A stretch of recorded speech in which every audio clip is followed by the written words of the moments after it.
الحمدللہ رب العالمین والصلاة والسلام علی اشرف الانبیاء والمرسلین۔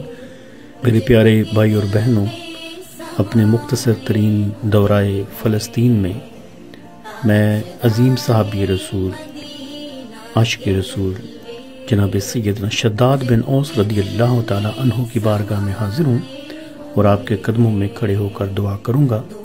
آپ کی یہ قبر مبارک مسجد اقصیٰ کے بالکل پچھلی طرف صدیوں پرانے تاریخی قبرستان میں ہے۔ آئیے دعا کے لیے ہاتھ اٹھاتے ہیں۔ اللہم صلی علی حبیبنا محمد وآلہ وصحبہ وسلم۔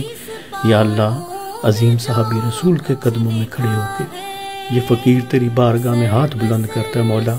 مولا ہمارے اٹھے ہوئے ہاتھوں کی لاج رکھ لینا۔ مولا، اس عظیم صحابی رسول صلی اللہ علیہ وآلہ وسلم کی بارگاہ میں حاضری کا صلہ مولا میرے بھائیوں بہنوں بیٹے بیٹیوں پہ کرم فرما۔ مولا ان کی ساری مشکلیں آسان فرما، ہر حاجت پوری فرما۔ مولا بالخصوص وطن عزیز پاکستان کی خیر فرما۔ مولا ہمیں خیر عطا فرما۔ صحابہ کرام رضوان اللہ علیہم اجمعین کی پاک زندگیوں کا صدقہ مولا ہماری زندگی بہتر کر دے، روشن کر دے۔ صلی اللہ تعالی علی حبیب محمد وعلی آلہ وصحبہ اجمعین برحمتک یا ارحم الراحمین۔